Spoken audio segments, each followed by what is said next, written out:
à l'issue, voilà, comme on vient de le dire, d'accord, de ces généralités sur la négro-renaissance de Harlem, là, on va aller s'interroger sur peut-être les objectifs, les buts en tant que tels, d'accord. Et au compte du petit 1, la négro-renaissance de Harlem, premier élément, on va donner un but, d'accord, de cette négro-renaissance en tant que telle.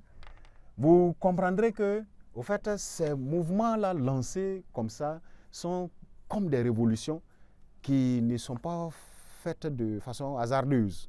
Il y a parfois un manifeste qui guide tout ça, il y a des objectifs, des buts qui visent. Et en la matière, le premier était, d'accord, d'affirmer, vous voyez, la dignité de l'homme noir. La dignité, voilà, de l'homme et qui, dans le sens de le noir, l'homme noir.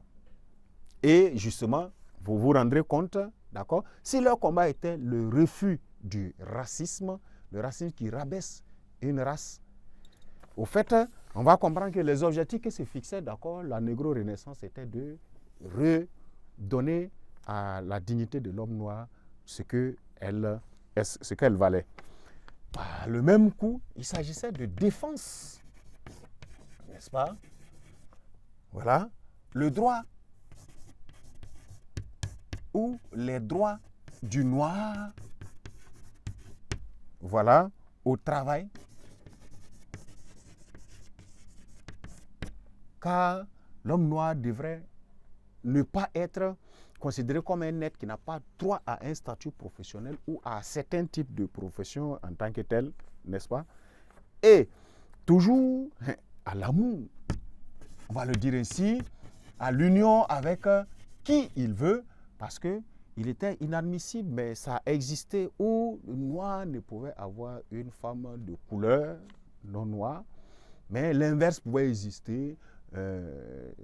Les Américains de couleur blanche, on va dire, comme ça, se permettaient d'avoir pour conjointe les femmes de peau noire, parfois qui étaient préférentielles même, d'ailleurs, en termes d'esclaves, en termes parfois de conjoints définitifs pour d'autres, mais l'inverse n'était pas possible.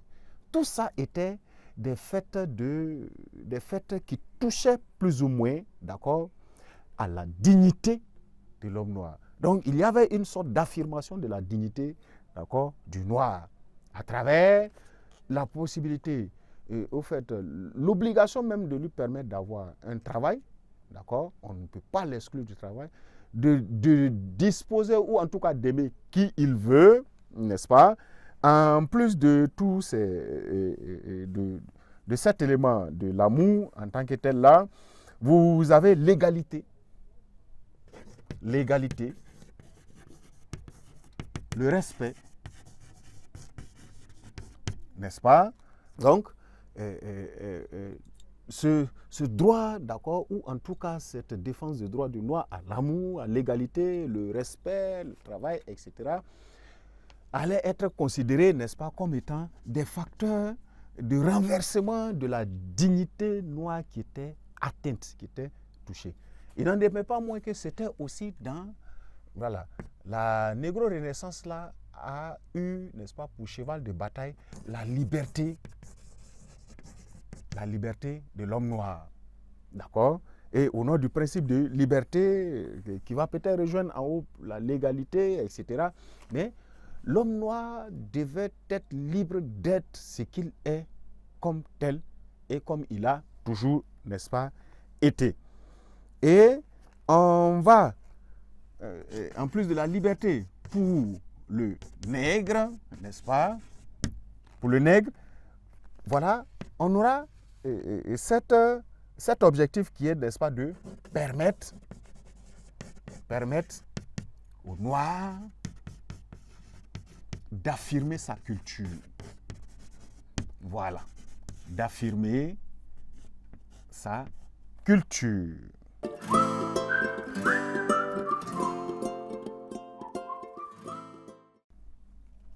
Voilà. voilà, sa culture, son passé, voilà, et si vous voulez, son passé de souffrance, son origine africaine, son passé de souffrance, voilà, d'affirmer ses origines aussi africaines, si vous voulez. Donc, c'était dans cette optique-là, vous allez vous rendre compte que, comme on l'a dit, leur combat était, on l'avait souligné ici aussi, si vous voulez, l'authenticité de la culture du noir. On ne pouvait pas, parce que nous sommes jusqu'à présent dans le contexte des États-Unis, on ne peut pas, parce que on se retrouve déporté du jour au lendemain à un endroit qu'il faut totalement ne plus appartenir à là d'où on vient, n'est-ce pas? Donc, de ce fait, on ne peut pas empêcher l'Africain de chanter ses douleurs. Et cette liberté que prônait le mouvement de la négro-renaissance, là, d'accord, ou la négro-renaissance, va permettre l'éclosion de certains registres que la poésie, d'accord, et encore plus de force au jazz, encore que le jazz lui-même, il naît des moments de retranchement, de lamentation de l'Africain. Voilà pourquoi le jazz n'est pas une musique trop bruyante comme ça, si vous remarquez, et d'une certaine assise importante, d'accord, dans la culture américaine noire. Alors, ça allait être aussi d'affirmer ses origines africaines. Voilà. Américain, parfois d'origine de contrées noires africaines que vous ne pouvez pas imaginer. Peut-être que certaines lignées ont été totalement effacées par le fait de l'esclavage, ou certaines lignées ont été à moitié touchées, ou une partie est encore sur un sol, un territoire noir africain quelque part, tandis que la descendance s'est ramifiée quelque part aux États-Unis à la faveur de la déportation de l'esclavage. Donc l'objectif, le but, le manifeste de ce mouvement-là, et s'assignait la mission de chercher à réclamer, d'accord, la possibilité, l'affirmation de sa culture noire, de son passé, de ses origines, etc., pour l'Africain. Voilà ce qui est à retenir des objectifs, en gros, n'est-ce pas, du mouvement de la négro-renaissance, qui malheureusement ne fera pas long feu, comme on aime le dire ainsi, pour plusieurs raisons. Hein. Voilà. La première des raisons, c'était la pauvreté.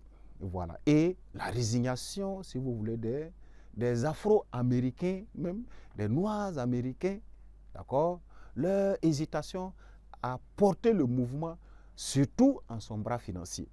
Ah oui, les moyens, la lutte coûte cher, et pour pouvoir conduire une lutte avec victoire, il faut les moyens.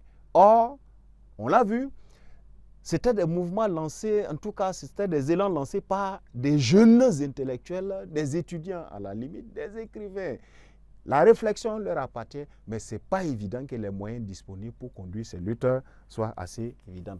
Mais un deuxième fait, là, il ne faut pas négliger, c'est la force de manipulation même, alors, on va dire comme ça, alors, de ceux à qui s'opposait l'homme blanc. Voilà, comme ça. Voilà, la cassure dans le mouvement va créer sa dispersion, voilà, et voilà, son affaiblissement par la suite est difficile, d'accord, de faire la cohésion, l'élaboration, sinon la collaboration définitive. Il n'en demeure pas moins qu'en ce moment, le mouvement devient même infiltré et se métamorphose dans ses manières de faire. Vous allez vous rendre compte que, mais tiens, les idéologies prônées, si la masse dominante n'est pas des gens convaincus, en ce moment, les idéologies prônées vont parfois prendre des directions qui n'ont pas.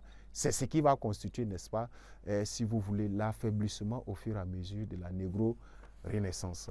Mais c'est aussi une période, comme nous l'avons canalisé en grand, nous allons nous demander maintenant les grands penseurs africains de cette époque-là, ou des acteurs au même titre que ceux qui sont là, qui sont, si vous les remarquez, de type américain, mais les grands penseurs africains qui ont marqué aussi le mouvement de la prise de conscience nègre, le mouvement de la prise de conscience du noir, de sa situation.